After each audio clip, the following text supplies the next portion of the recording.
इन पे हम आज स्क्रीन पे हम क्लास 10th का साइंस का असाइनमेंट का आंसर देख रहे हैं हिंदी मीडियम वालों के लिए। और सारे सब्जेक्ट के असाइनमेंट के आंसर आप वीडियो के डिस्क्रिप्शन में चेक करिए, आपको मिल जाएंगे। और जो भी सब्जेक्ट असाइनमेंट के आंसर में कोई भी डाउट है तो आप वीडियो में कमेंट करके ज़रूर बताइए कि ये डाउट है, ये असाइनमेंट हमको चाहिए, ये हेल्प चाहिए, आपको ज़रूर उसका हेल्प किया जाएगा। चलिए देखते हैं जो नवंबर मंथ का असाइनमेंट आया है, असाइनमेंट 4, इसमें कैसे कैसे क्वेश्चन है और एक एक क्वेश्चन को हम डीपली देखेंगे। और वीडियो में लास्ट तक आपको बने रहना है, तभी जाके सारी चीज़ें इसमें क्लियर होंगी।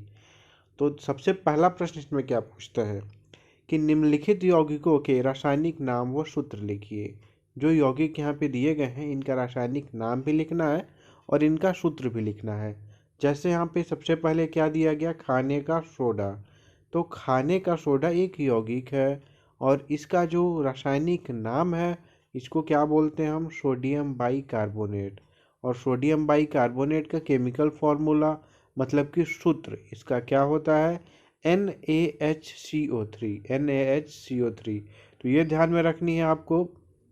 इसके बाद आता है दूसरा इसमें कि कपड़े धोने का सोडा। कपड़े धोने का सोडा इसका नाम क्या होता है, तो इसका नाम होता है सोडियम कार्बोनेट डेकाहाइड्रेट। इसका नाम सोडियम कार्बोनेट डेकाहाइड्रेट होता है।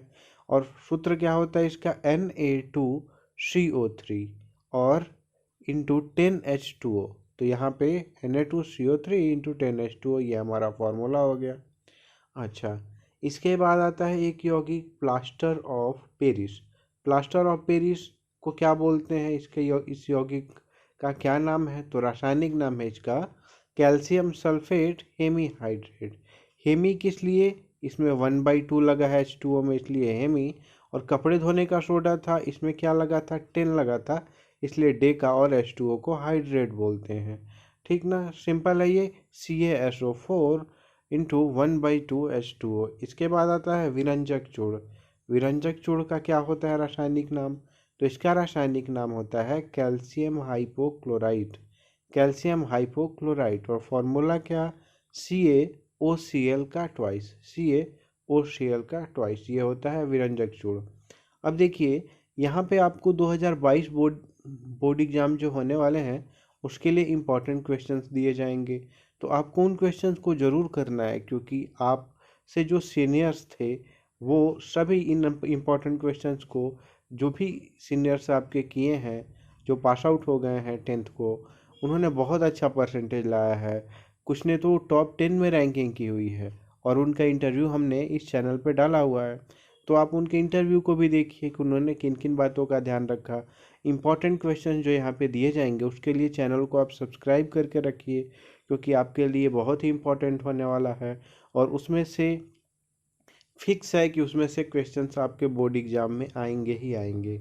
इसलिए चैनल को ज़रूर ज्वाइन करिए, सब्सक्राइब करके रखिए और इस वीडियो को अपने दोस्तों के साथ शेयर करिए ताकि उनको भी पता चले CGBSE सपोर्ट यूट्यूब चैनल के बारे में।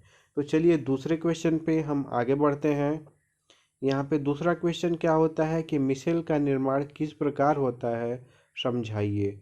तो मिसेल का निर्माण हम देखते हैं, यहाँ पे हमारा आंसर दिखेगा मिसेल। मिसेल क्या होता है, जब साबुन जल की सतह पर होता है, जब भी साबुन कोई जल की सतह पर होता है तब इसके अणु अपने को इस प्रकार व्यवस्थित कर लेते हैं कि इनका आणविक सिरा जल के अंदर होता है, जबकि हाइड्रोकार्बन पूंछ जल के बाहर होता है, जो तैलीय मैल को अपने केंद्र में एकत्रित कर लेता है। ऐसे अणुओं का बड़ा समूह बनने के कारण होता है, इस संरचना को मिसेल कहते हैं। देखिए जब भी साबुन जल की सतह पर होता है तो अपने को व्यवस्थित ऐसे कर लेता है कि इसका एक सिरा जिसको हम आणविक सिरा बोलते हैं वो जल के अंदर चला जाता है, और जो हाइड्रोकार्बन पूंछ है वो जल के बाहर होता है, और वो जो हाइड्रोकार्बन पूंछ है वो तैलीय मैल के साथ आकर्षित करके उसको और अपने साथ उसको केंद्रित कर लेता है और एक बड़ा समूह अणुओं का बन जाता है, जिसको हम मिसेल कहते हैं। यहाँ पे देखिए सबसे पहले, यहाँ पे देखिए तेल की बूंद, और यहाँ पे देखिए कैसे उसको इसने आकर्षित किया हुआ है साबुन ने, ठीक ना। तो ऐसे करके आप मिसेल की संरचना बना सकते हैं, लिख सकते हैं अपनी कॉपी में, असाइनमेंट कॉपी में। ध्यान से लिखना होगा एक एक क्वेश्चन को, और एक और बात, टेलीग्राम चैनल का लिंक डिस्क्रिप्शन में दे दिया गया है, तो आप ज़रूर से ज़रूर ज्वाइन करिए। आपके लिए सारे जो प्रिपरेशन होंगे आपके 2022 बोर्ड एग्ज़ाम के लिए, आपका एग्ज़ाम 100% कन्फर्म ऑफलाइन ही होगा। तो आपको बिल्कुल तैयारी करने की ज़रूरत है अभी से, और उसके लिए आपको टेलीग्राम चैनल का लिंक डिस्क्रिप्शन में दे दिया गया है। आपको तैयारी कराई जाती है, क्रैश कोर्स अवेलेबल है इस चैनल पे, तो उसको देखिए। उसमें बहुत सारे इंपॉर्टेंट क्वेश्चंस को एक्सप्लेन किया गया है, तो आप ज़रूर से एक बार उसको देखिए। आपके लिए सारी चीज़ें बहुत ईजी होने वाली हैं। इसके बाद चलिए देखते हैं साबुन का रासायनिक नाम क्या होता है। C17H35COONA, ये साबुन का रासायनिक नाम होता है। जब जल में इसकी सांद्रता कम होती है तो यह विद्युत अपघट्य की तरह काम करता है। C17H35COONA, और ये यहाँ पे सोडियम स्टीरेट प्लस Na+ है। स्टीरेट आयन के दो भाग होते हैं, इनमें से एक लंब हाइड्रोकार्बन की श्रृंखला है, इसे टेल कहते हैं। यह जल विरागी होता है, इसे अध्रुवीय शिरा भी कहते हैं, है ना। एक जल विरागी होगा और एक जल स्नेही होगा। जब दूसरा शिरा COO- ध्रुवीय शिरा कहलाता है, इसे शीर्ष भी कहते हैं। यह जल रागी होता है। क्रांतिक मिश्र सांद्रता पर स्टीरेट आयन गोलीय पुंज के रूप में व्यवस्थित हो जाते हैं, जिसे मिशेल कहते हैं। स्टीरेट आयन का अध्रुवीय शिरा केंद्र की ओर, जबकि अध्रुवीय शिरा केंद्र की ओर, जबकि ध्रुवीय शिरा सतह पर होता है। एक मिशेल बनने में 100 से अधिक अणु भाग लेते हैं, है ना। तो ये सारी चीज़ें आपको देखनी होंगी और इसका मतलब समझना होगा, और बहुत अच्छे से यहाँ पे बताया गया है कैसे कैसे आप ये फॉर्मेशन होता है मिशेल का। और पहला इसमें तीसरा क्वेश्चन आता है कि धमनी एवं शिरा में कोई 4 अंतर लिखिए। तो धमनी क्या होती है? धमनियों की भित्ति लचीली एवं मोटी होती है। धमनियों की भित्ति लचीली और मोटी होती है, और धमनी की गुहिका संकरी होती है। धमनियों में ऑक्सीकृत रक्त होने के कारण लाल दिखाई देती है। धमनी में कपाट नहीं पाए जाते। धमनी के आयतन में कोई परिवर्तन नहीं होता है, और धमनी में रक्त रुक रुक कर प्रवाहित होता है। धमनी की भित्ति लचीली और मोटी होती है, ये आपको समझ में आ रही बात। और ये संकरी भी होती है, और धमनी में ऑक्सीकृत रक्त होता है। ब्लड जो होता है वो, उसमें ऑक्सीजन होता है, इस वजह से वो रेड कलर का दिखाई देता है। और धमनी में कपाट भी नहीं पाए जाते। इसी तरह से शिरा देखते हैं। शिरा की भित्ति पीली एवं लचीली होती है, और यहाँ पे देखिए कि इसमें शिरा की भित्ति पतली और लचीली होती है। उसमें क्या था, मोटी और लचीली, इसमें पतली और लचीली है। शिरा की गुहिका चौड़ी होती है। शिरा के रक्त में CO2 की उपस्थिति के कारण नीली दिखाई देती है। तो यहाँ पे देखिए, शिराओं में कपाट पाए जाते हैं। शिराओं के आयतन में परिवर्तन होता रहता है। शिराओं में रक्त धीमी गति से निरंतर कम दाब से प्रवाहित होता है। तो ये यहाँ पे हमने अंतर देख लिया दोनों में, धमनी और शिरा में। कोई भी डाउट है तो आप कमेंट करके ज़रूर बताइएगा इस वीडियो में, अगर कहीं पे भी आपका डाउट होता है इस क्वेश्चंस में। इसके बाद आता है क्वेश्चन नंबर 4 कि मानव के उत्सर्जन तंत्र का नामांकित चित्र बनाइए। उत्सर्जन तंत्र का हमको चित्र बनाना है। तो यहाँ पे देखिए, चित्र बहुत अच्छे से यहाँ पे दिया गया है कि यहाँ पे क्या है, मेंडुला, वल्कुट, पृष्ठधमनी, मूत्रवाहिनी। यहाँ पे सारी चीज़ें आप देखिए बहुत अच्छे से एक एक करके इसमें, और आप बनाएंगे इस डायग्राम को और अच्छे से रिप्रेजेंट करेंगे, और लिख देंगे नीचे मानव का उत्सर्जन तंत्र।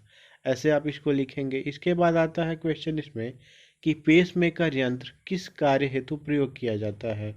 तो यहाँ पे लिखा गया है कि पेसमेकर एक छोटा उपकरण होता है जिसे आपके सीने में लगाया जाता है, आपके दिल की धड़कन को नियंत्रित करने में मदद करने के लिए। पेसमेकर क्या होता है, जैसे हार्ट में सर्जरी वगैरह होती है, तो यहाँ पे इसको सर्जरी करके और पेसमेकर को आपके हार्ट में लगा दिया जाता है, जिससे आपके धड़कन को नियंत्रित करता है, ठीक ना। इसका उपयोग आपके दिल को बहुत धीमी गति से धड़कने से रोकने के लिए किया जाता है।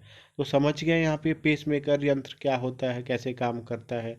इसके बाद आता है प्रश्न 5। प्रश्न 5 में क्या पूछता है कि किसी पारिस्थितिक तंत्र में ऊर्जा का प्रवाह कैसे होता है, अपने शब्दों में व्याख्या कीजिए।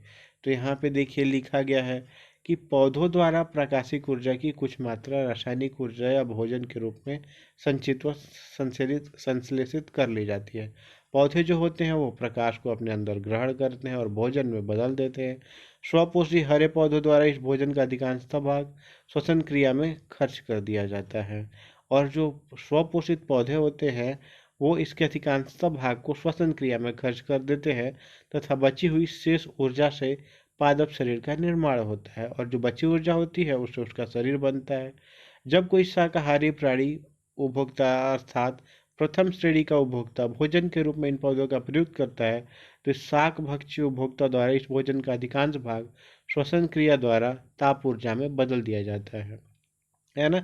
अब कोई भी, जैसे हम शाकाहारी हैं तो उस पौधे को खाते हैं, तो हम क्या करते हैं कि उसका अधिकांश जो भाग है वह श्वसन क्रिया द्वारा हम ताप ऊर्जा में बदल देते हैं, एवं इस प्रकार ऊर्जा का थोड़ा भाग ही शाकाहारी उपभोक्ता जंतु के शरीर में रह जाता है और थोड़ा भाग ही हमारे शरीर में रह जाता है। इस प्रकार से ऊर्जा की मात्रा में क्रमिक ह्रास की प्रक्रिया उपभोक्ताओं के अगले स्तरों पर निरंतर जारी रहती है और प्रकाशित ऊर्जा की संपूर्ण यात्रा धीरे धीरे विभिन्न जैविक घटकों से प्रवाहित होती हुई ऊष्मा में रूपांतरित हो जाती है।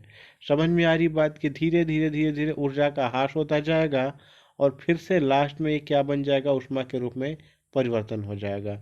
तो सारे आंसर हमने देख लिए, चलिए देखते हैं हम इसके पीडीएफ को कैसे डाउनलोड कर सकते हैं। असाइनमेंट के आंसर के पीडीएफ को डाउनलोड करने के लिए आपको गूगल पे जाके सर्च करना होगा cgbasicsupport.in। उसके बाद आपको इस वेबसाइट पे जाना होगा, इसको नीचे स्क्रॉल करना होगा, ऑप्शन दिखेगा आपको असाइनमेंट 2021-22, उस पर क्लिक करके सभी सब्जेक्ट के असाइनमेंट के आंसर के पीडीएफ आप इजीली डाउनलोड कर सकते हैं।